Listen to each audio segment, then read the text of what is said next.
Welcome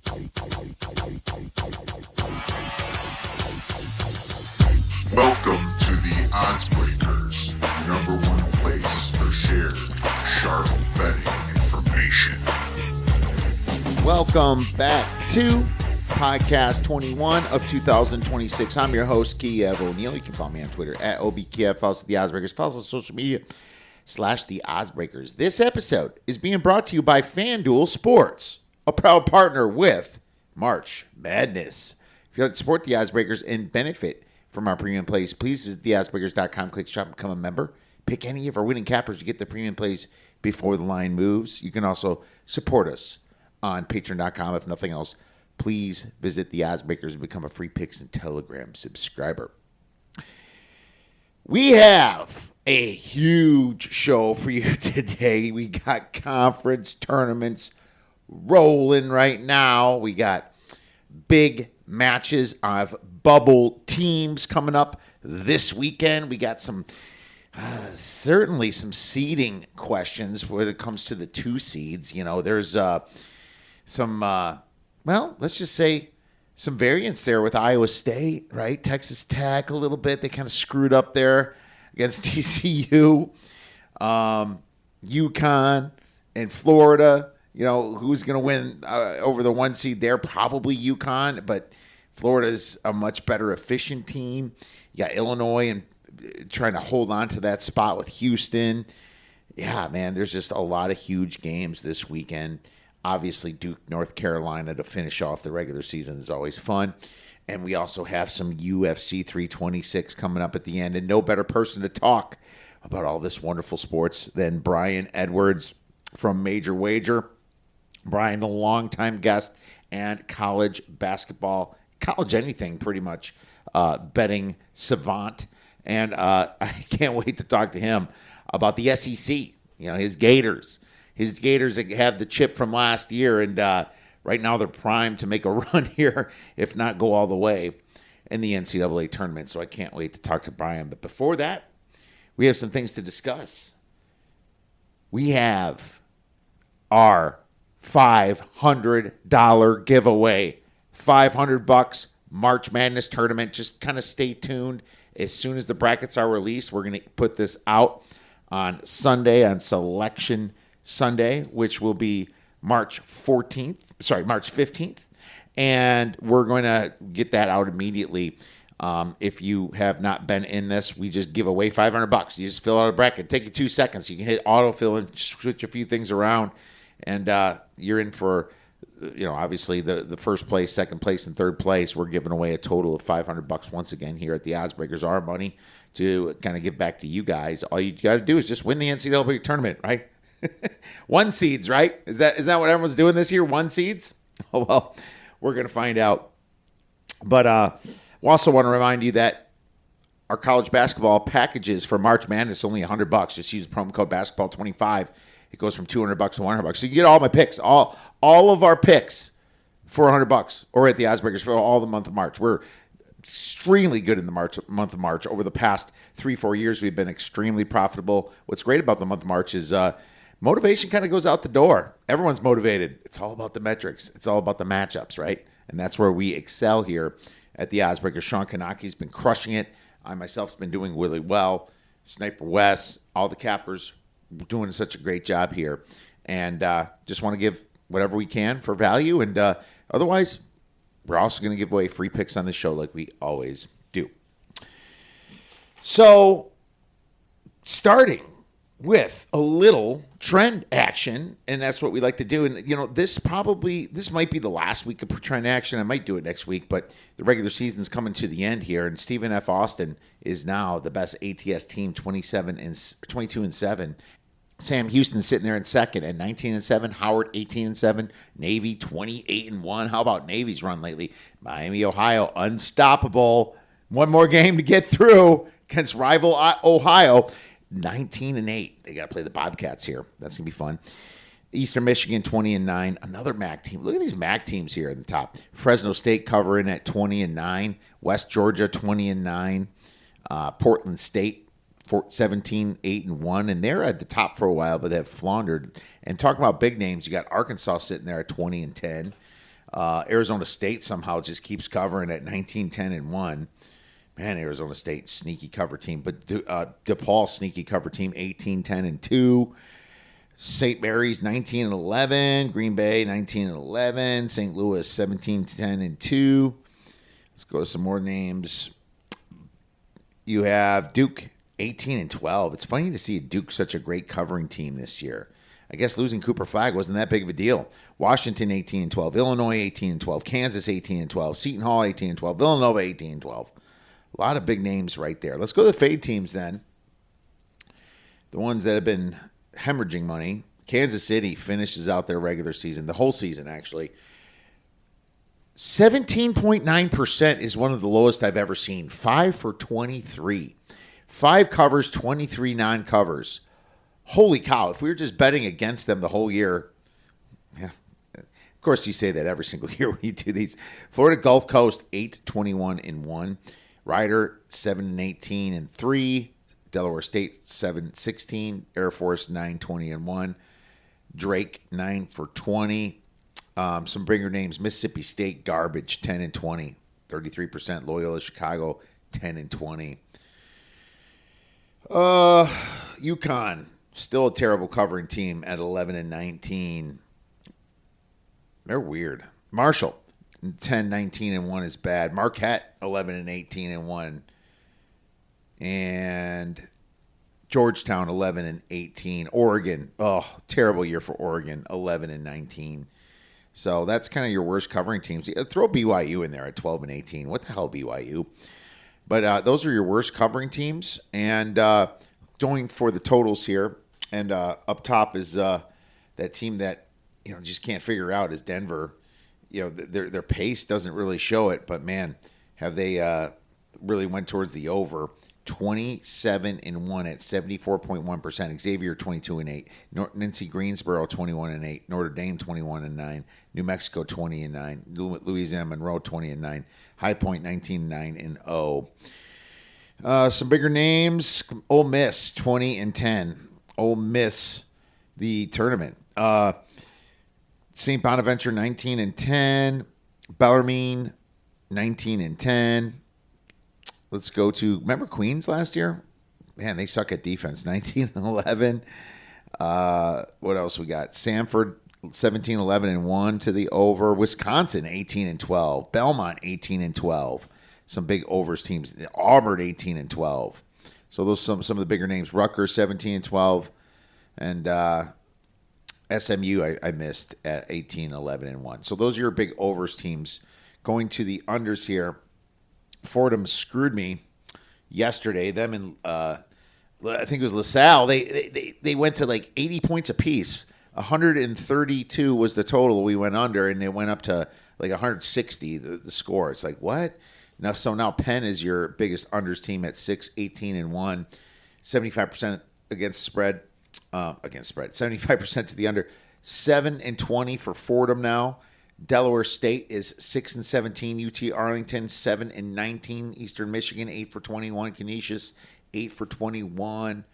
Probably going to the bigger names. Nebraska 9 for 21. We cashed on their last one. Kansas 9 for 21.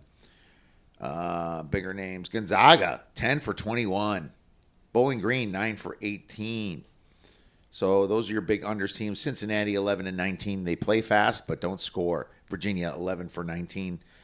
It's weird. It's like people just thought that with the new coaching change that Virginia was just going to start being more of an overs team, but I guess that didn't happen. Even Michigan's 11-18. That's kind of interesting. They are one of the best teams in college basketball. 11-18 to the under. Careful with betting those Michigan overs, and I got bit when they played Duke. Well, my friends, also want to remind you, Survivor is growing rapidly for this NCAA tournament. It is so fun because it's quick. It's 3-4 weeks, 3.5 really, because the NCAA tournament extends into early April, and it's a lot quicker than a football season, but it's not so quick where you're out. We have the best Survivor contest at Splash Sports because what we do is we first of all revive in case everyone pushes. that means there's going to be less winners. I mean, let's just say the Final Four is a 3 seed, a 2 seed, a 11 seed, and a 6 seed or something. If that's the case, most people are out. But instead of everybody going out and pushing like 1,000 entries at the same time, it will revive and give you another entry until somebody wins that. So that's cool. And the reason that we like that format is that we're not splitting it all and it's not ending super early. For one, that's one of the best reasons. Number two is the Elite Eight, which is 4 games. We are allowed to pick 2 games during that. So it makes it a little harder than just picking one game, so we'll have less winners. But we're going to open up both sides of the bracket. Yes, you have to burn one side of the bracket, but some people will not have a choice and just hope, maybe it's a low-seeded side of the bracket. So we have the best format at Splash Sports, and I would love you guys to go check that out at the Odds Breakers. If you just go to the homepage under the Sharp Money area, we have the Splash Sports. We also have it under our contest area. So, I have some good categories where you could see how to get into Splash Sports, or just go to splashsports.com and look for our contest. Just click on Survivor, filter it by Survivor, and you'll see us one of the ones towards the top. So let's get this entries built up, and that would be wonderful if you can get in, and we can definitely have a chance to cash some money as soon as this thing is all said and done. Well, we have a lot to talk about with Mr. Brian Edwards, so let's bring on Brian Edwards from Vegas Insider and Major Wager. Want to be a professional handicapper? Check out theoddsbreakers.com, where we now have live odds and pick tracking. Click on live odds pick tracking, and you can start tracking your picks partnering with TallySight. Once you develop records and a following, you can use that information to move to the next level, gaining all that experience in your sports betting career. Make sure you check out live odds and pick tracking at theoddsbreakers.com, partnering with TallySight. Now I am very excited to welcome back a very accomplished sports bettor and great friend of the show, and Mr. Brian Edwards from Major Wager and Vegas Insider. You can follow Brian at Vegas B Edwards on X. Brian, March is here. The weather's beautiful. How are you doing this week in Florida? I am doing fantastic, Kiev. Thanks for having me. Always fun to come on with you and chop it up for about an hour. So let's do it. Let's do it, my friend. Let's do it. There is so much to discuss this week. We got conference tournaments going on. We got future conference tournaments coming on. The big boys go start and tip off next week. But now we got a little other angle that I want to ask you about. And, we talk about it yearly, but I want to see what your thoughts on what to do for senior night. Do you factor in that in the handicap here? What were your thoughts on the whole senior night ideal? Not really. And especially in this new day and age where we rarely have a whole lot of seniors, and if so, they haven't been at that school for 4 years. But no, I really don't. Not in a good way or a bad way. Sometimes it can distract the guys at home with all the family in town and whatnot. So I don't. I'm really kind of neutral on I don't really have a factor, good or bad, towards senior night, and certainly not like I mentioned. Just there's so many fewer seniors, and the ones that are there, probably weren't there the whole time. So, well, it sure didn't work for Penn State last night as they got lambasted. I tried to, get on that. Yeah. I was just going to bet them mostly as a Big Ten dog. I thought that'd be. I do factor in a little bit, and it just depends upon the team.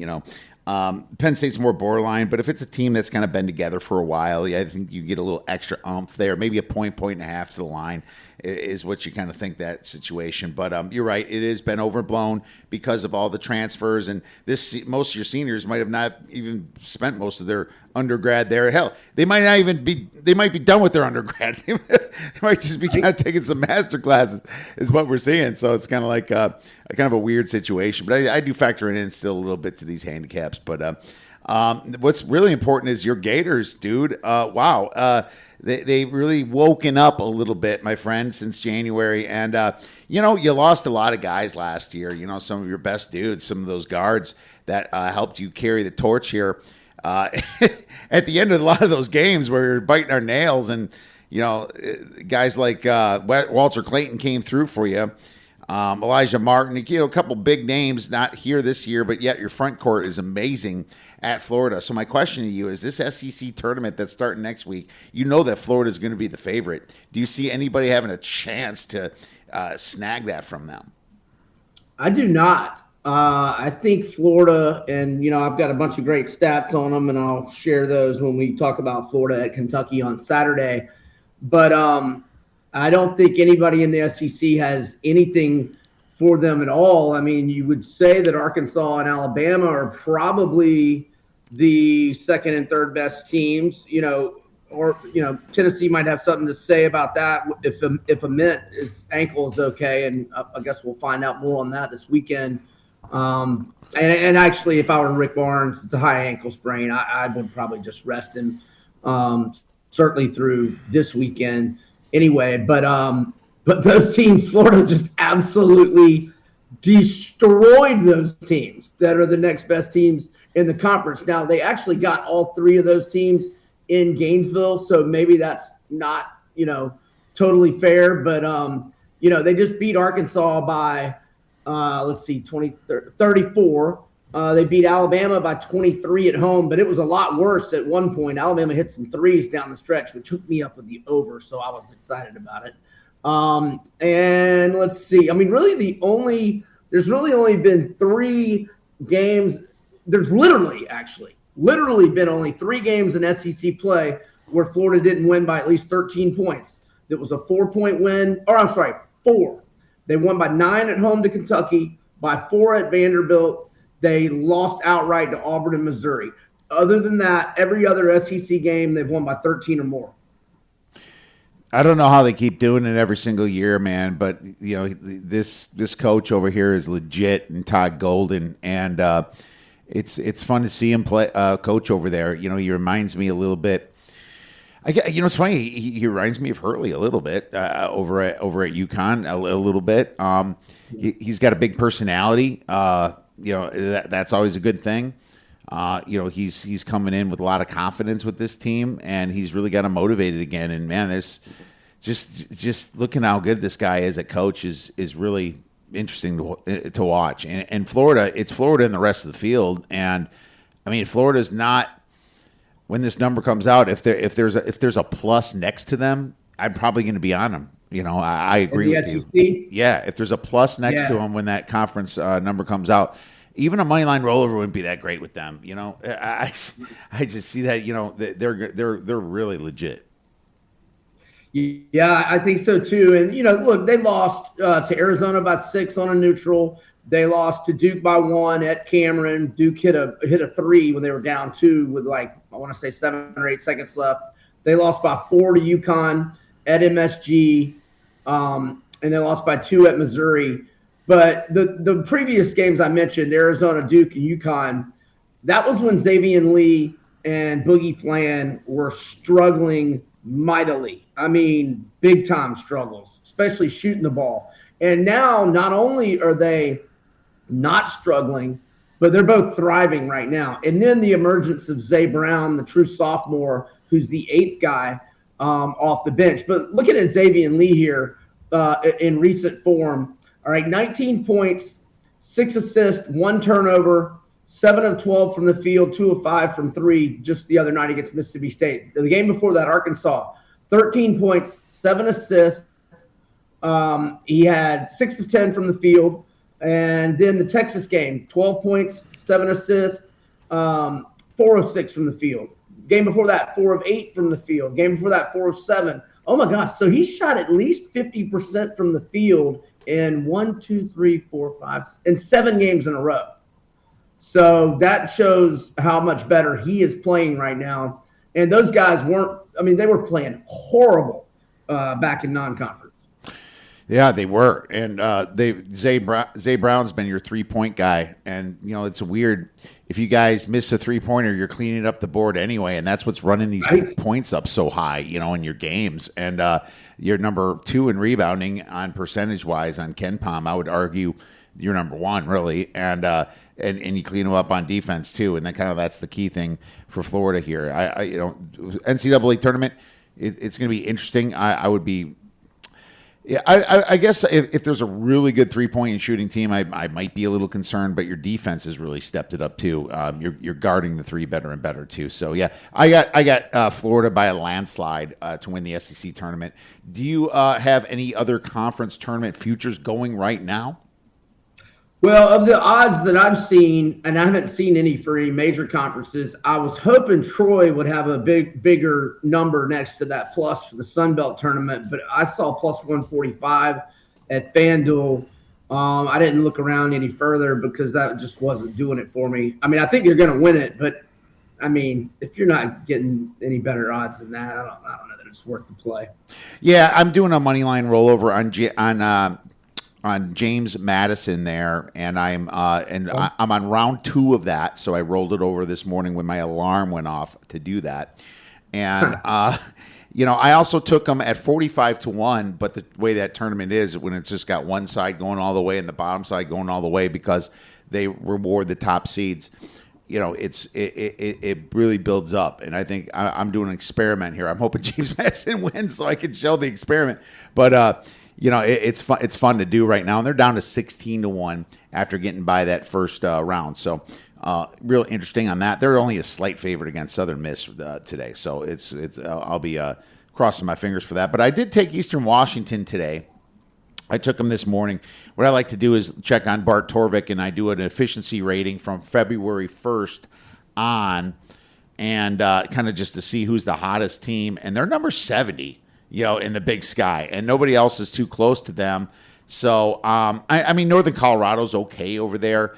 Montana's been losing a lot of games, so I got them. They're the 4th favorite, at plus 475, and they've been on an absolute tear, winning like 7 of the last 8 games. Yeah, I like Eastern Washington at plus 475 here at DraftKings. So that's the one I recently took, Bri. I don't know if you bet much in that conference, but it was definitely something that I try to sneak in before it moves. I haven't bet many small conferences this year. In the past, I have. The only really small low major that I've bet a lot this year is Troy. I would say successfully more than not, but not always successfully. They've been a little inconsistent. Would this be a good time to give out what plays I do have tonight? Yeah. I mean, tonight. Save it. You tell me when. Tonight's great for the YouTube, but tomorrow it's going to come out in the podcast. But yeah, what do you got going tonight? All right, I did Michigan's team total over 77.5. I mean, I'm okay if it's 78 or 78.5.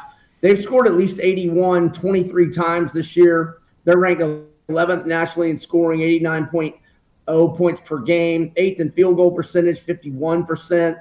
Ken Palm's got Michigan 5th nationally, offensive efficiency, number 8 in average possession length, number 15 in adjusted tempo. I think they're going to get to, at least 80, if not a good bit more. And, I also ate the chalk with Michigan, 8.5, unbeaten in 10 road games this year.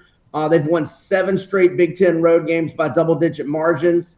They've been a single-digit favorite 8 times this year, 6-2 ATS, and they own 23 of their 27 wins have been by double digits. So I did Michigan 8.5, Michigan team total over, and then I'm going to fade Penny and Memphis. I did USF minus 6.5. Memphis on a 6-game losing streak, both straight up and ATS, 4 losses by 11 or more, and USF a 7-game winning streak, 5-1 ATS their last 6, and they already blasted Memphis 87-66, albeit at home. But South Florida's won 15 of their last 18. Their losses, 2 of them in overtime, and another by 1 at Temple. And so their 3 losses since losing to Alabama on December 17th, their 3 losses are by 5 combined points, and 2 of them were in OT. I'm with you. I love the team total you just talked about too, and that is something I'm going to join you on here too. Michigan, it's a scoring machine, and even if they're not playing all that fast, they're just blowing out teams, and that's why they're going to the under a lot. So I love this play, and I I'm going to endorse that and jump on that one with you. But let's get into a little buy low, sell high then for the week, Brian. Do you have any teams that you could see yourself being on or fading within the next couple weeks? Yeah, I think that Wisconsin is a buy team. In fact, I can't believe that their future number is 125 to 1. I mean, nobody in the country, look, I'm not implying they're as good as the Big Four, Duke, Michigan, Arizona, and Florida, and not in that order, at least not to me. But Wisconsin's high-level wins are as good as anybody's. I mean, they won at Michigan. They won at Illinois. They blasted Sparty a couple of Fridays ago. They just beat Iowa by double digits. They've got some really good wins. Now, they've been a little inconsistent at times, but, I think I think they're definitely going to be a Sweet 16 team. And 125 to 1, I think they're definitely worth putting a very small play on them. And I'm looking to back them. That'll be one of the games we talked about for Saturday. I like them on a game-by-game basis as well. Do you want me to do my sell now, or do I? Yeah, well, first of all, that's music to my ears, my friend. Thank you for the endorsement on my Badgers. They do have the 2 guards that can take them far in a tournament, so let's go. Let's go. You want me to tell you my sell team? Yes, sir. Tell it. Let's see. Well, let me see if they've got a home game. No, I don't think they do. So Louisville has been horrible on the road all year long. Horrible. And we'll talk about that more when we talk about the Louisville-Miami game. But they're my sell team. And now, I don't know about Brown's health situation, their star freshman, but he missed the game the other night. So, and he's had injury issues all year, not to the extent of Peterson at KU, but he's had his own issues, and he's a stud as well. But, regardless of whether he's healthy or not, they have been horrible on the road. And most teams, when they're terrible on the road, that usually doesn't bode well for their neutral court games in the tournament. Now, I know Louisville did have some pretty good neutral court non-conference wins, but Louisville's not a team that I see getting out of the first weekend. Yeah, they've been tough away from home. I agree. That is a great find there. Anybody, that's playing as bad as Louisville right now, hard to figure out, man. I will say it's weird that Louisville did well in the neutral courts early, beating, right. I guess Cincinnati and Indiana is not exactly as good as we thought they were going to be, let's say. Right. They beat Kentucky at home. But, yeah, you're right. They've been awful on the road. SMU, North Carolina with an injury, Clemson just getting lambasted. And that's one I agree with you on. I'm going to buy low on Robert Morris. And I love that team last year, but they lost their studs, didn't they? They lost some studs, but they just got one guy back from injury. That's pretty cool. I believe his name's Albert Vargas, their point guard. He missed the past 5-6 games, and they won most of those games. They just kind of didn't cover. But I like him back, and I actually like them to win the whole Horizon League, and they're in position to do that. So I'm going to buy a little bit low on them. I'm going to start betting them also on a game-by-game basis and sell high. Tennessee, Rick Barnes, my man. You don't like? I don't like Rick Barnes in competition. You know that. Rick Barnes, when it comes to these tournament games, when the going gets rough, the rough don't get going in Knoxville. I think that this is a huge fade year for Tennessee. This is not one of the Tennessee teams that I remember being good. I see some road revenge for Vanderbilt coming on in maybe this weekend, and I'm kind of looking at that a little bit. So I know they have that injury to their center or power forward. I forget. I mean, he's like 6'9" or maybe even bigger, but he's more like a 3. Nate Ament, stud freshman, and I don't know if you saw the injury. It looked like a season ender, but he's okay. But I don't know that he'll be 100% the rest of the year. It's a high ankle sprain. I doubt he's going to play this weekend, and I don't know about next weekend either. Oh, there you go. Sell them even more then. And Tennessee is going to fade, I think, throughout this tournament as well. So I'm going to be betting against Tennessee coming up. Let's get into our 6-pack of games then for the week, and then we'll do a little random, my friend. I got one for Friday, and this is going to be fun. St. John's versus Seton Hall. I'm going to say Seton Hall is going to be a 2-point home dog. I don't know where it's going to line up here. I mean, to be honest with you, the line should be coming up pretty soon here. I just looked, and it's still not there. But this is a Friday. Where are you looking, FanDuel? Because I'll look at DraftKings or vice versa. Where are you looking? I was just looking on DraftKings, and I'm going to go to our friends at FanDuel who are I'll look there right now. Oh, my God. It's super high at plus 5.5. Really? I'm getting that? That's what it's at right now. I'm all over this line. I'm going to bet it right now this second. Are you kidding me? Plus 5.5. Our friends at FanDuel have the best odds out there, my friend. And they had a little plus 176 sprinkle on the money line. Looks like it's in order. Oh, man. This Seton Hall, they're a very offensive challenge team. Wait, I'm on FanDuel. I'm not seeing it. What's it under? Featured? No, it's right under the main games here. And it's just you just got to scroll all the way down, and right. I found it here in Arizona, plus 5.5, minus 120, and so on Seton Hall. So yeah. I see some of their games for Saturday, but not. I don't see the Seton Hall. It's Friday. It's a Friday game. So if you're looking at that, okay. No, I'm sorry. I was looking at my fault. Yeah, it's Friday game. So that's the big part of it. Let's look at the handicap here. I mean, they're on the bubble, really. I think they're probably on the outside looking in unless they make a big tournament run, but they need this win too. The Johnnies are comfortable as a 5 seed right now. They don't need this win's not going to help them. It's senior night in Newark, New Jersey, and the Pirates have 3 senior starters, and they've been with the team, and I like that. The interesting thing to me, very poor offenses on both sides and great defenses, There's a huge difference in pace. The Red Storm's kind of like that fast team. The St. John's runs at 52nd in tempo. The Pirates play slow, 293rd. I don't know who's going to control the pace so much. I would assume the home team usually at Seton Hall. But I think that this spread is ridiculous right now. And this team plays hard for their coach. So the shooting percentages also tell me to take the under a little bit too. Right now it's at 136.5. I like the side more, especially at 5.5. This side is absolutely ridiculous in this.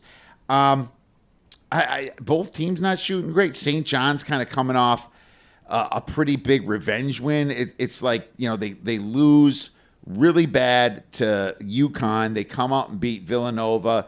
And then they kind of struggle at home against Georgetown. It's kind of like they're just kind of fading here. And they know that they ain't getting that far. It's going to be a 4 seed at best for them. I like Seton Hall plus 5.5, my friend. I completely agree. I had Seton Hall the other night against Xavier. Seton Hall's been good to me all year. Now, they have had some question, losing to Butler at home by double digits and losing at DePaul, but then they'll have just a fantastic performance.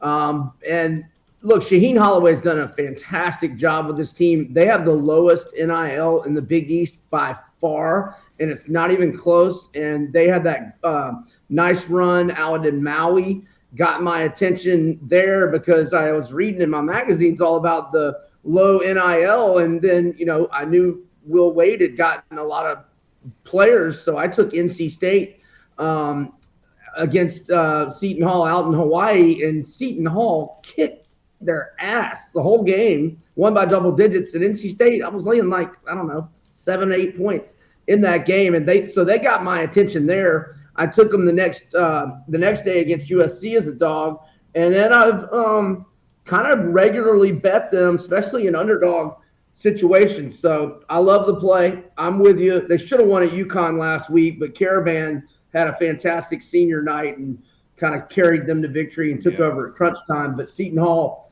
feisty club that's had a good season, and hopefully they can make a little noise in at MSG next weekend and maybe wiggle their way into the tourney, but it's not looking good. Yeah, it's not looking good for them, but they have to fight here on senior night. Let's go to one of your games here. Should we just talk about Florida versus Kentucky, my friend? When Florida's gonna be traveling out there and laying 7, 8 points? What do you think it's gonna be? Ken Palm's got it at 7, but I can tell you this: it's been like 10 or 11 games in a row. Whatever the line opens at, it's going to go higher. Now, the only exception to that was at Texas last week when it opened 6.5 and it went down to 5.5. But then that was the morning of. By a little bit after lunch, it was up to 7.5. So the line has moved higher because I guess money just comes in on Florida right away. And look, if they're single digits, let me give you some stats on Florida. Okay, first off, 9 road games, 7-2 straight up, 8-1 against the spread. All right, they're on a 10-game winning streak, 8-2 ATS, 9 wins by 13 or more. Their last 16, 15-1 straight up, 13-3 ATS, 13 wins by 13 or more. And now they did only beat Kentucky by 9 at home, but Kentucky's lost 4 of its last 6. They've lost 3 times at home this year, which is pretty unusual for them. But, yeah, if it's single digits, I'm laying it with Florida. And I thought I looked up there. I think they've covered 9 straight as a single-digit favorite. Mm-hmm. I'll look that up here. Sure. While I get your reaction and thoughts on that. No, it's the only way I would go. Kentucky, disappointing team with Mark Pope this year. They lost 4 of their last 6 games. And, of course, Florida's one of them, and they got, beat by 9. But Georgia and Auburn, seriously, you're going to lose to Georgia at home? I mean, that Tennessee comeback, I couldn't believe it happened and I could not believe I covered that game, dude.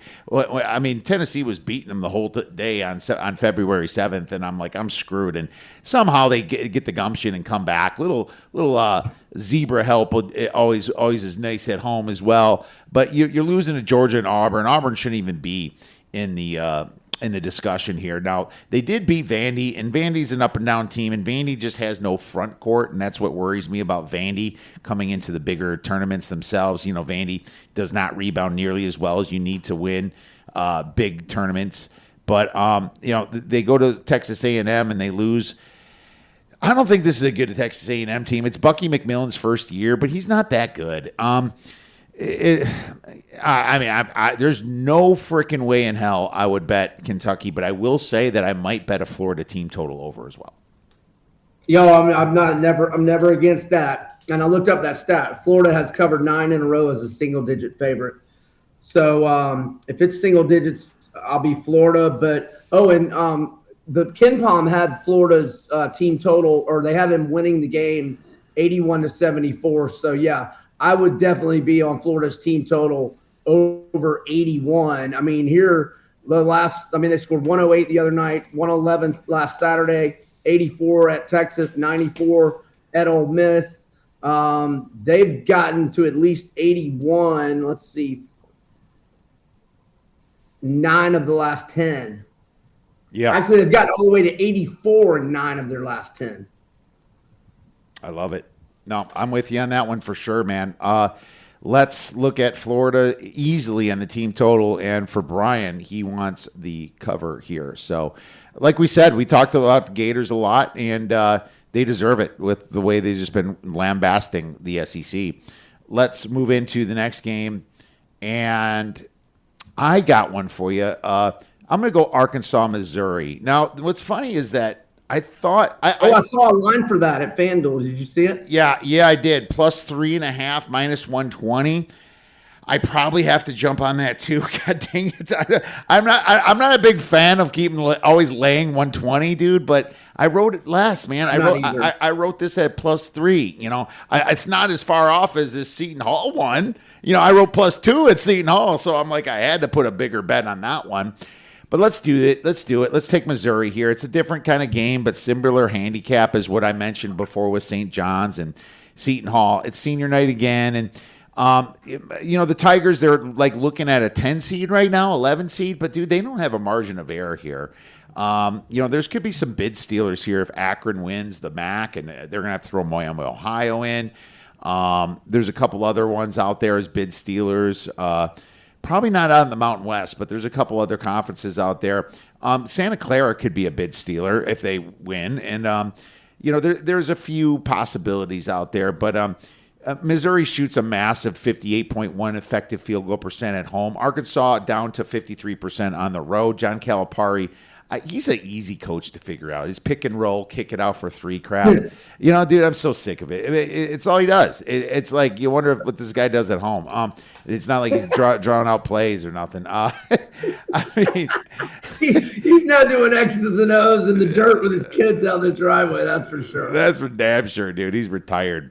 But Missouri's coming off the tough loss, and they didn't show up at Oklahoma. Arkansas is coming off the easy win at home against Texas, and Texas is not good yet. I'll look at Texas next year. It's just a great spot for the Tigers here, and this is a great spread here because I think it's going to be very close, and you're getting plus 3.5 at minus 120. It's one I have to take. The Tigers, and obviously this is right before Florida flipped the switch, but they did beat Florida at home. They beat Tennessee at home, and they beat Vanderbilt at home. I think they get the job done at home, so I'm taking the 3.5, bro. Yeah, I hear you. Missouri's been tough at home, no doubt about it. I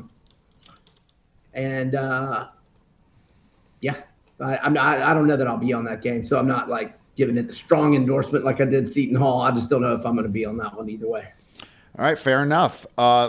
So you are going into the freezing cold tundra of the Wisconsin Badgers, and what's funny is they're actually playing in Indiana, but they're playing Purdue coming up this week, and Purdue almost against Northwestern last night, and kind of got right to the end there. If Northwestern doesn't turn that ball over, they might win that game instead of having to foul and lose by 4 instead of 1 or 2.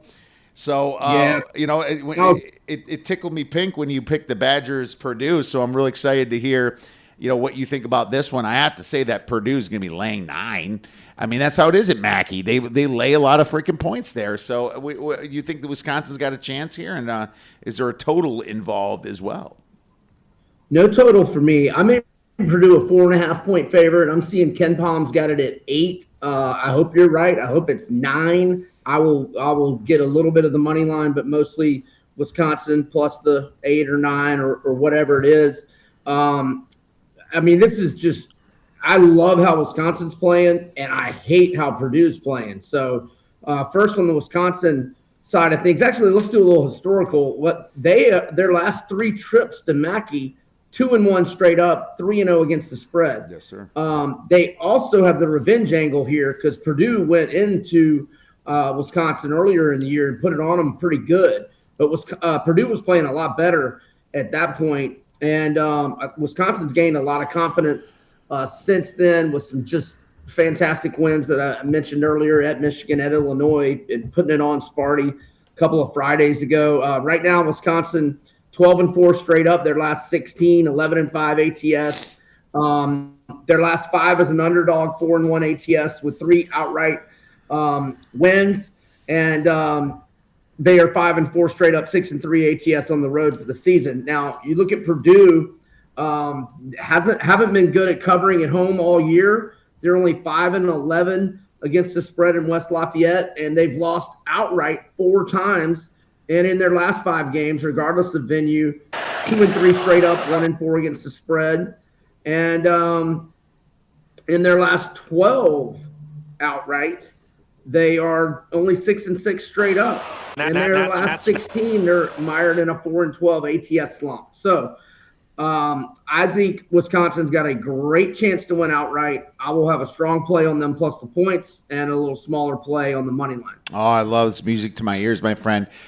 My only concern is this injury is not showing on Ken Palm yet, but Nolan Winter has an ankle sprain from the Maryland game, and it was in the second half of 7 minutes. Oh, I did not see that. Yeah, okay. But here's the thing: he's soft as a baby's ass when he's playing defense. So it's not. I mean, he averages 14 points a game. He gets a couple putbacks there, but the thing, the line's going to adjust for it anyway. So maybe we get 10, maybe we get 10 and a half. Now, you think if they said he's definitively out, or are you just thinking? So the report's supposed to come in today, my friend, on it. The way he fell and held onto it, we were beating them by like double their score anyway. It was 63-34 when he went out. He actually had a nice little putback there, and he said it was going to be today when Greg Gard knows more about it. So I'm searching the Twitterverse right now, and did he walk off on his own power or put any weight on it? I didn't see him walk off because I had to go to baseball. But I think that he will probably miss this game. I would guess he's going to miss this game, and they're going to save him for the tournament. If it's not a high ankle sprain, if it's a high ankle sprain, they're going to save him for the NCAA tournament. So, is it important? Kinda. Are they going to? He is. Well, they're going to. I think he is. Well, there's still Belaskowskis that's 6'10". You still got Austin Rapp, who's 6'10", sophomore. It's not like we don't have some tall dudes that's going to come in. Will Garlock is slow, but the dude's 7'5". I mean, we have some guys that can play some minutes, for it. It's all about the guard play in Wisconsin anyway. I think Purdue's going to be a 10-point favorite. So instead of an 8-point favorite or 9, they're going to be a 10.5 point favorite here at home. And it just makes the line sweeter. So I'm still with you on this. I might go towards the over a little bit more, though, too. Even though he's not that great at defense, he's still the tall guy that's standing down there. Purdue's a weird team. They're efficient on offense, but they don't play super fast. But I still think the Badgers have a chance. Well, today we'll get the report. So by the time that the listeners get this out on podcast form tomorrow, they will. They might join in too. I think from initial reports, he's going to be okay. We'll just see if he misses this game. Next game, I picked a Sunday game: Iowa versus Nebraska. Nebraska's going to be laying about 7, I think, at home against Iowa, 7.5, maybe. Let's say. Wait, not Iowa, or is it Iowa? Yeah, it's Iowa on Sunday. Iowa's got to play Michigan tonight.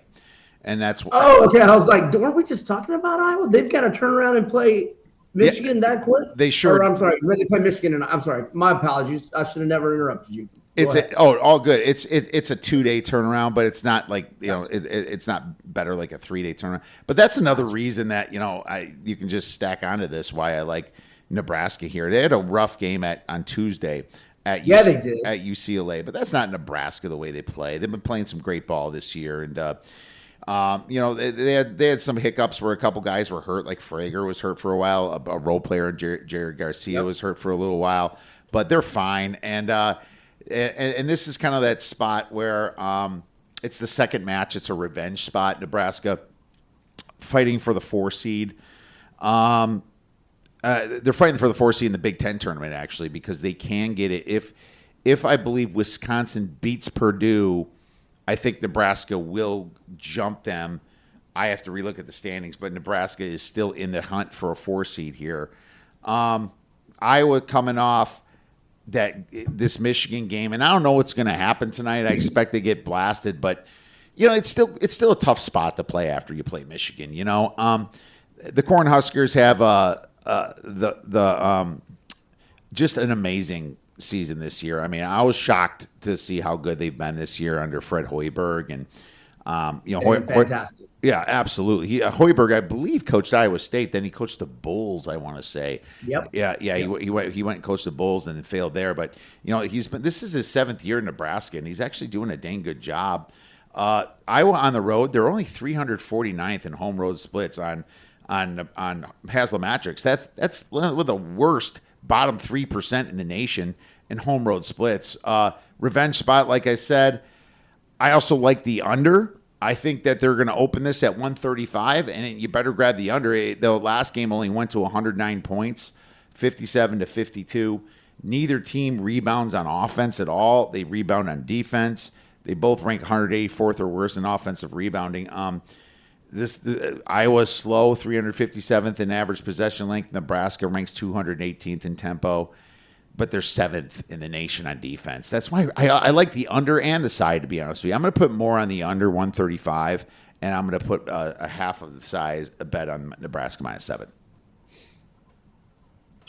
I don't have any problem with that. I will endorse both of those plays. Yeah, I've been Nebraska's been good to me all year long. Nice. And I actually was so glad that I was really tired and sleepy the other night, because if I was going to stay up and watch the rest of that UCLA game, I would have been betting Nebraska live and had a good number chasing that, and I probably would have ended up losing the money that I made that night. I had a good night. And I was like, I'm too tired to make live bets on Nebraska. Yeah, there you go, man. Sometimes being tired helps you out a little bit, I guess. That's funny, man. That's funny.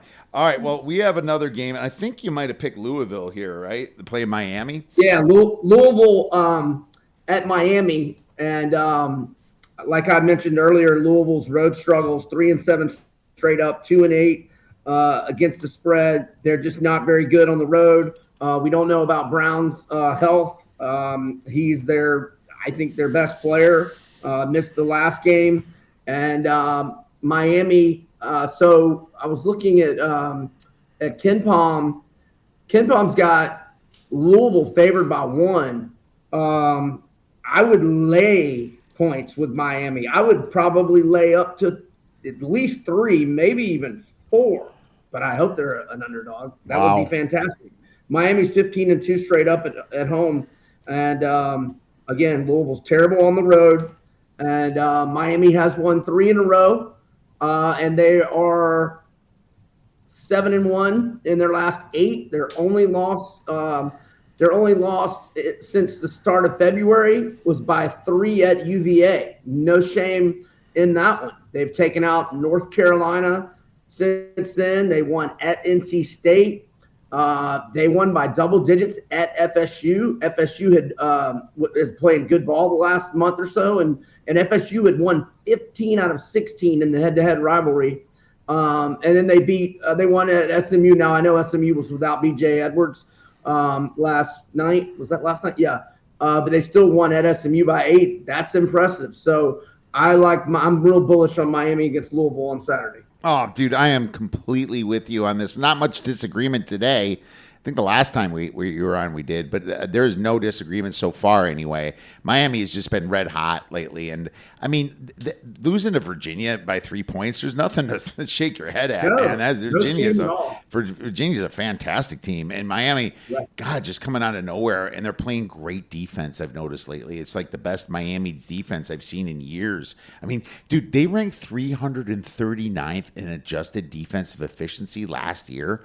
They rank 29th. There is no bigger difference in going from 339th to 29th that I've seen. That's something I got to tweet out, man. Holy cow. That is a massive change for Jai Lucas's team. And God, what a great job he's doing here. And I think that they're going to be. You know where he started his playing career? Florida? Yep. Well, there you go. when Brian's asking trivia questions, when Brian asks trivia questions, you just got to say Florida first. You know, if you have no freaking clue, you say Florida, and you're probably right. I think this is a tournament sleeper team too. I mean, Miami's hot. Let's look at Miami for sure. God, if we get like anything -2 or under, dude. This is I'm gonna be all freaking max bet on Miami. All right, let's. Oh yeah, and if Brown is out and it's -2 or fewer, well, yeah, get out of here. Absolutely, he's been wishy-washy all in and out lately. Let's go to some hodgepodge then, my friend. UCF at West Virginia. West Virginia is going to lay 2. What's funny? Did you watch that UCF against Baylor? I don't know. I ranted about they were sucking for so long, and then they kind of tie it and then get screwed with the foul at the end. But UCF's another weird team that you wonder if they think they're on the bubble, right? You wonder if they kind of think that they're in the tournament here. I do see them in the tournament in a lot of people's projections. What are your thoughts on the Knights? They have looked good when I've seen them, but I saw that was a bad loss to the Pokes the other night at home. As I'm pulling up their profile right here, I guess you got to type in UCF instead of Central Florida.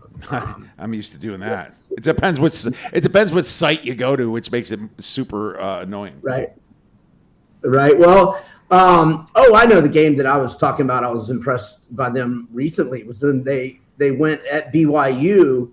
And I made a halftime bet on BYU, and it actually ended up being kind of close, but or close on that spread, but it wasn't looking like it. Basically was never a threat. Okay, let me pull this up. So they were leading at BYU by 24 at halftime.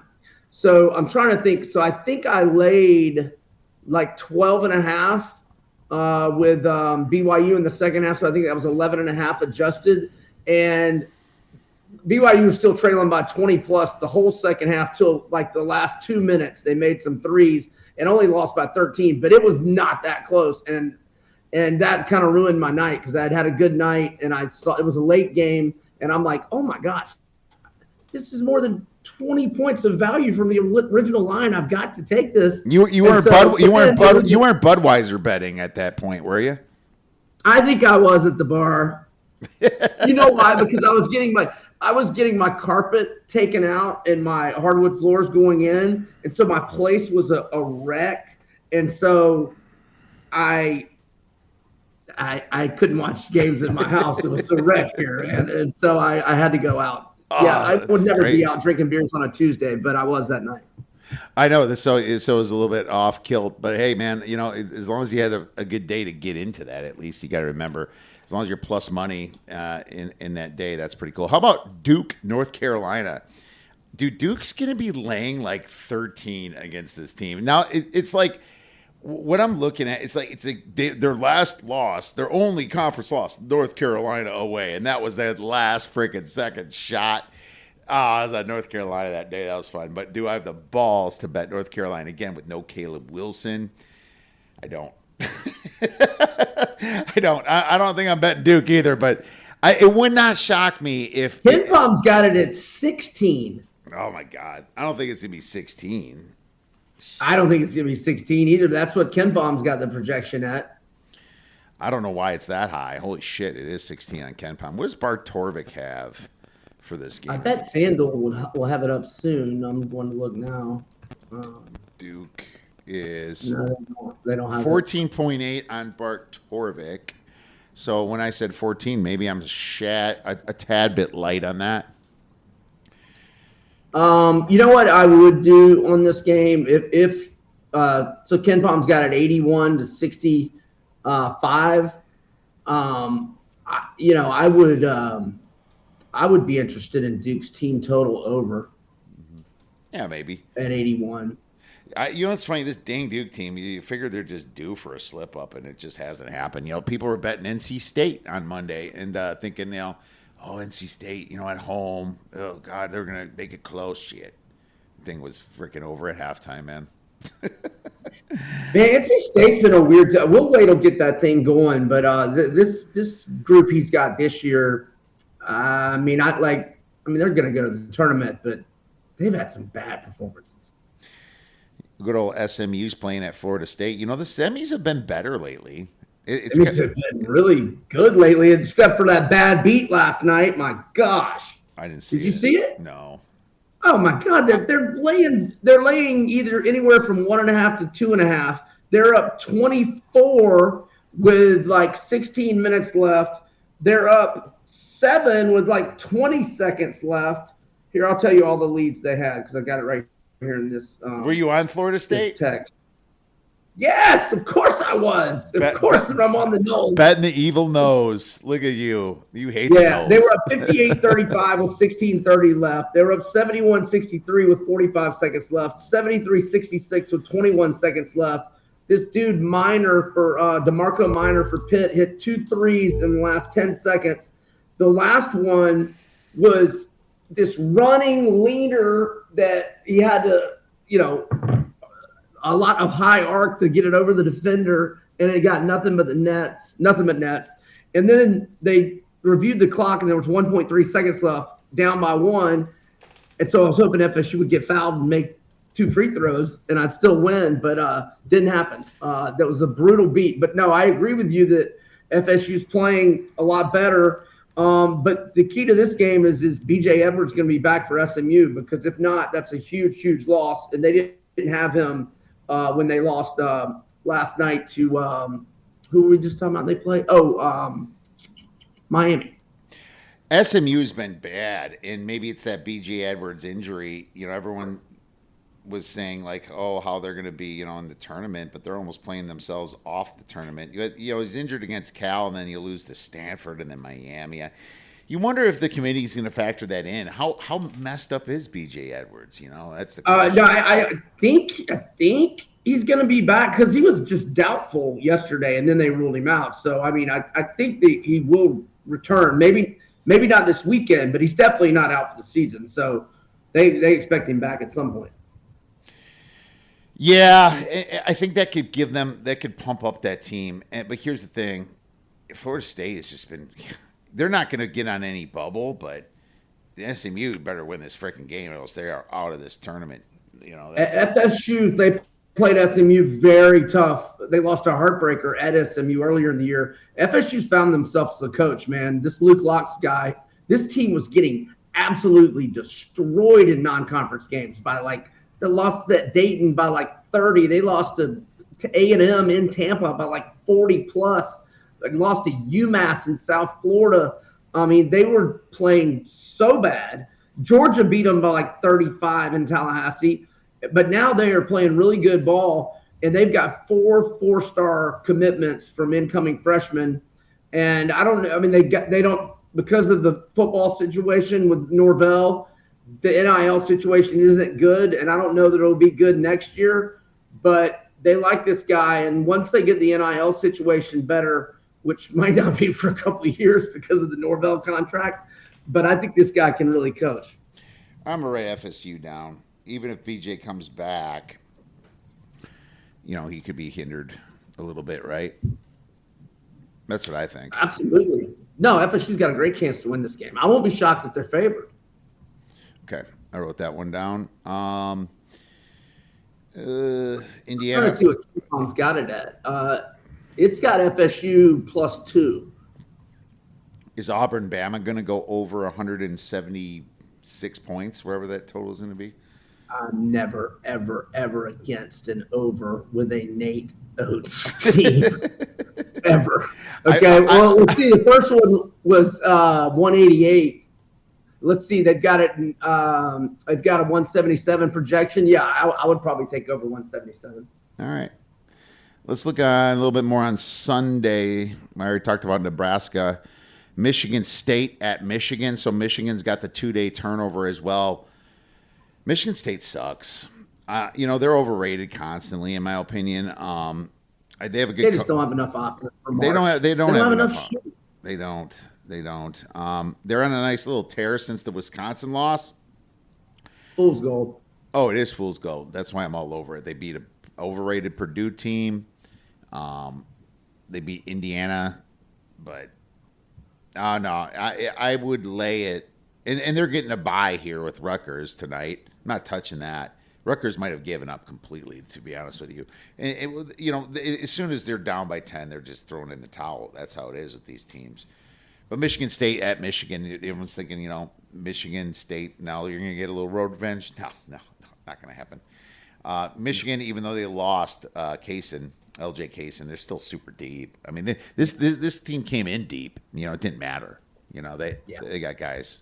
They got dudes. That's like the main games. Let's talk real quick a little about the UFC. And this is a pretty fun event, UFC 326. And Charles Oliveira is fighting our boy Max Holloway. Now, you're mentioning, you kind of like Max, maybe in a parlay earlier to me.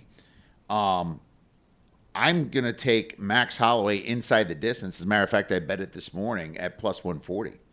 If you look at Charles, he has not went to the distance that often. As a matter of fact, in his last 6-7 fights, and I'll bring his records up, he's not made it.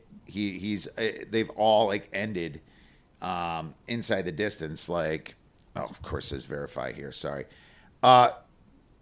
Gamrot was a face crank. He beat Gamrot, which was cool. That was fun to see. Gamrot, in my opinion, overrated. Ilya Taporia got knocked out. The only one he went was Michael Chandler and Arman Sarukin before that. Chandler, Sarukin's more of a guy that wrestles well and doesn't choke you out well. Beneil Dariush was out the first. Islam Makhachev got him out. Justin Gaethje was a first round finish. Dustin Poirier was a third round finish.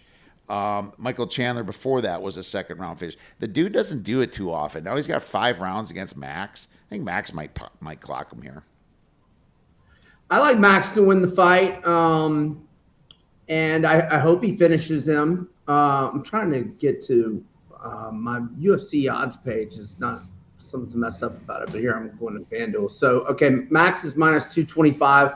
So I like Max in a parlay with somebody else. So, I mean, I don't really love any other fights, but just to make it a plus money, nice one. I'm thinking Drew Dober at minus 106 against the Menace Johnson, but I rarely fade Michael Johnson. I know he's won 3 in a row, but I'm putting it in the parlay calculator, minus 225 and minus 106. I'm thinking that's going to be a decent return. Yeah, that's plus 180.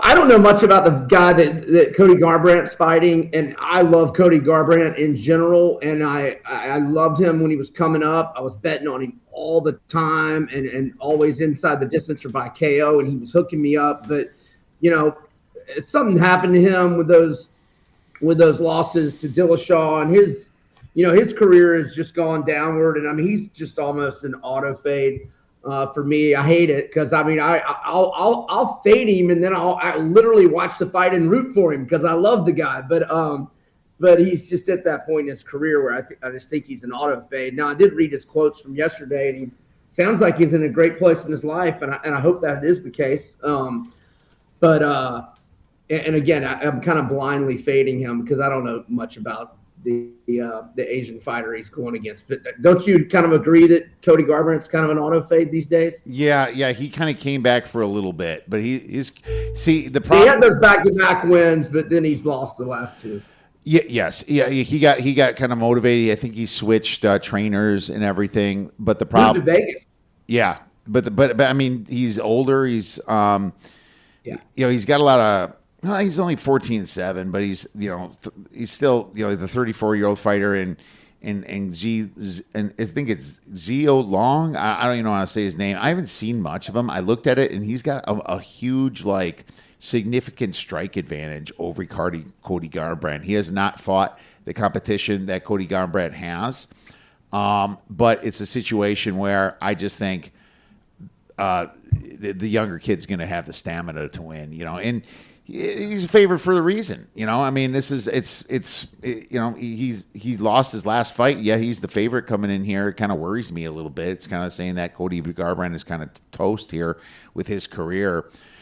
I looked at Cody Garbrandt plus 3.5 if you want to do the, he's got to win 1 round kind of thing, and I still couldn't get there because it's minus, it's minus money. So I think the up and coming kid is the reason that he's the favorite here. I'll give you one more in the UFC that I like. I think Drew Dober is kind of in that same Cody Garbrandt kind of fade. Drew Dober's been around. On a fade? Yeah, I know it's not like his opponent's young because Michael Johnson's actually a little bit older than Dober, but Michael Johnson's more powerful here, and he's a nice little terror beating Zellhuber and Izatar and Darius Flowers. He knocks people out. He beat Diakise. I was really shocked when he beat Zellhuber too, until Zellhuber shit the bed last week against Bobby Green. But no, I'm not a Drew Dober guy. He lost too many fights. He's lost to kind of some guys like Manuel Torres, Matt Frivola. Some bums, dude. I think Michael Johnson's going to knock him out too. So I'm on Michael Johnson. It's minus 120. Michael Johnson has so many high level wins. I mean, he beat Tony Ferguson and Joe Lozon in their prime. He knocked out Dustin Poirier in his prime. Um, Melvin Gillard before he was washed. I mean, he beat Melvin Gillard 12 years ago. Melvin Gillard was a badass before he went. And Edson Barbosa, he's got a win over Gleison Tebow. I mean, Michael Johnson's just been around forever. He's got a lot of great wins. Now he's got a ton of losses too. But Michael Johnson's he's a real one. I just don't know if he's got enough muscle for Dober in the clinch if Dober tries to wrestle. But I don't know. Dober likes to get in those. Yeah, I get what you're saying. I think Johnson's a better boxer. And so I was hoping Dober would try to wrestle. We'll see. Yeah, Dober might, but Dober's not the best wrestler. He's pretty good, but he's he's more of a stand-up guy. I think this fight stays standing. I think Johnson's been in against enough wrestlers enough to be able to fend that off and sprawl and not let any takedowns happen. So obviously I do agree it's something you got to look at here, and that always factors in. If dude can't fucking get off his back, then the fight's a boring fight and he ends up losing. But Michael Johnson actually has an 81% takedown defense. All right. So that's really good. What's funny is Drew Dober's takedown defense is only 58%. And both of these guys have a big sample size. I mean, we've seen them fight plenty. Huge sample size. Huge. They both land about the same amount of strikes. I just feel that Michael Johnson's going to have a little bit more power. So we'll see about this one. It's going to be a fun fight. You may have talked me out of Dober in that leg of the parlay. All right. I don't like Dober. So I hear you, bud. Maybe I'll just go against Garbrandt on the other leg of the parlay. Well, what you do is I like RoboCop. I don't think Ferreira is really all that. I mean, RoboCop's got about 5 inches on him. He's got 3 inches of reach. He's got way more significant strikes. I don't think Ferreira is going to be able to wrestle RoboCop. I mean, we saw RoboCop lose to Cannonier, and that's because Cannonier is an absolute badass, But Ferreira, I don't know. I don't think Ferreira's real. I think he's kind of fake news. I think he's kind of a bully that beats up the bad guys, and then once Ferreira fights the good ones, he loses. And this number went up for a reason. It was minus 150. It's now minus 180. I think there's some minus 170s out there right now. But, it's RoboCop for nothing for me. I mean, seriously, when Ferreira beat Marvin Vettori, Vittori's a freaking punching bag statue. Yes, he's strong, but the dude is a statue. I mean, he's awful. Yeah. It's like I think we're just getting a better line because of that. Yep. Yeah. Beer bet bangers, my friend. Last segment. Remind me what beer bet bangers are. That's something with long odds. Yeah, anything plus money, really. So, I've given away. I took Wisconsin to make the Final Four last week at 27-1. So that was my beer bet banger last week. I like that. Yeah. Well, there you go. I'm sure it probably still is 27-1. I would guess something close to that. I'm taking Vandy to beat Tennessee, and I think we're going to get some road revenge here. And it's not going to be the biggest number because of the injury, but it's going to be plus 150, maybe plus 160. I see Vandy a good number here, and I already capped it here on this show. I said that Tennessee's ready for the fade, and that injury's killing them, and Vandy's out for revenge. Well, I mean, anything Wisconsin at big plus money, I'm all for. I mean, I'm not against a 125-1 to win it all. Not that they're going to win it all, but you can monetize that if they get to the Elite Eight. And yeah, I've talked about Wisconsin enough. And money line. Well, I don't know about money line at Purdue if winner is out. That kind of changed my whole. I still like them, especially if you thought maybe if he's out that they might be double digits. I still like Wisconsin a lot as if they're a double digit dog. But I'm trying to think of other. I don't really got much. I like the 27-1 to make the Final Four for Wisconsin though. 27-1. And if it's still that, but I mean anything in the 20s, I Oh, would like absolutely. Wisconsin is 28-1 right now. So check out our that. Oh, friends it's at gotten FanDuel. even. How has it gotten even better odds when they've looked fantastic the last I week? don't know. They've been ripping people off for a while. Maybe their odds are getting a little bit better. Wisconsin's 35-1 to make the Final Four on our friends at FanDuel. So it's even better there.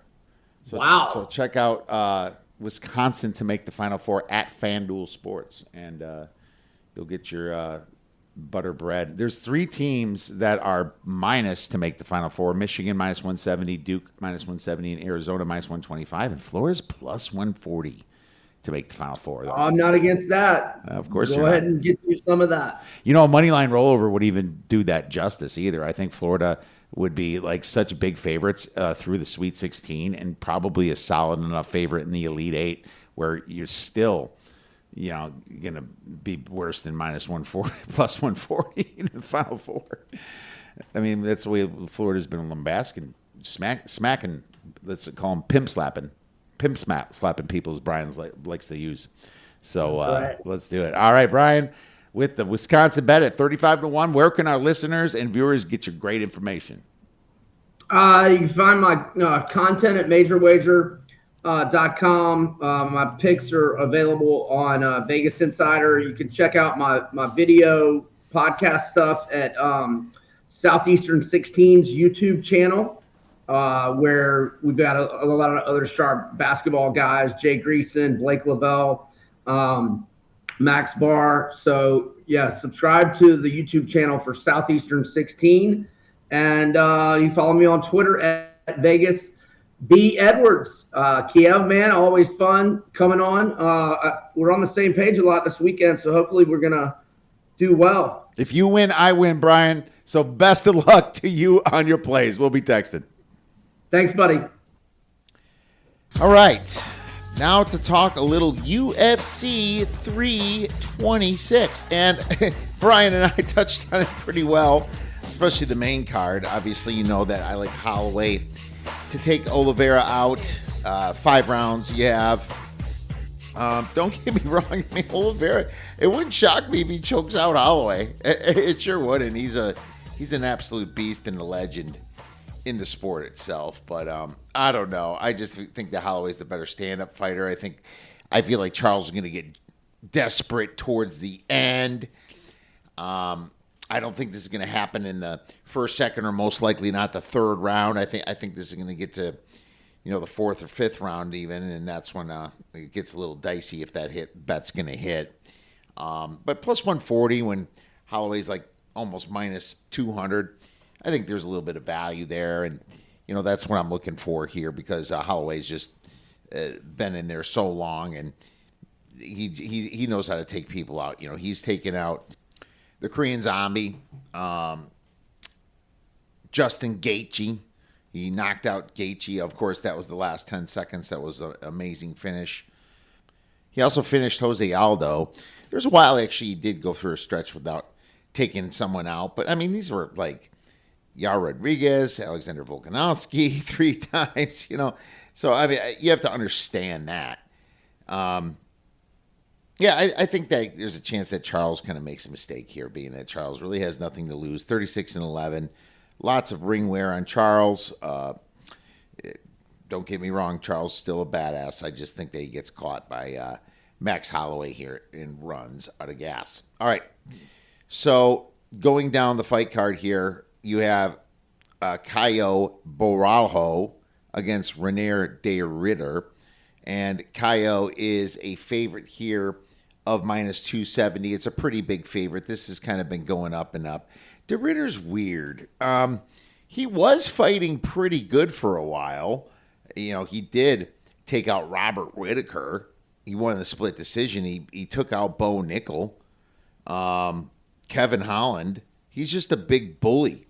But the problem is Cow is kind of a guy that's basically big enough to stand up to De Ridder at 6'2", 185 pounds as well. Caio took out, well, he didn't take him out, but he beat Jared Cannonier, so that's a pretty big one. Yeah, that's a better win in my opinion. I don't know what the heck happened when Brendan Allen smoked René De Ridder. I thought De Ridder should have won that fight, but he didn't. And there's just some ugly losses that De Ridder has back in 2024, 2022. Well, I think just Kaio's kind of ready to take the step up here into the top of the middleweight class, and De Ridder's in the way, and De Ridder's going to be the one that he's going to take out. But the problem is you're laying minus 270, so unless you get creative, which we've sent something involving this fight to premium subscribers, then you're going to have to figure out a better way. Rob Font versus Raul Rosas Jr., and this is an interesting fight because Font is a plus 195 and Raul Rosas Jr. is 238. This is all about age, really. Rosas Jr. only 21 years old. He's more of a wrestler, while Rob Font is 38. That is a 17-year age difference. But the problem with Raul Rosas is that he is just a one-trick pony when it comes to wrestling. You know, he's going to wrestle, and wrestle some more. While Rob Font, you know, he has to strike, and Rob Font is going to outstrike him. Rob Font almost outstrikes everybody that he fights, but he also gets taken down like a rag doll because Raul Rosas, 4 takedowns per round or per 15 minutes is his average. It's going to be a lot more here. Now, Rob Font can get up, but the question is how much damage can Rob Font do? Rob Font's got some, you know, I would say pillows in his hands sometimes. That's why Rosas is the favorite. It wouldn't shock me if Rob Font wins. I think I give Rosas a 66% chance of winning, which, well, guess what? Rosas is minus 238, which says about 73% chance. So not too far different.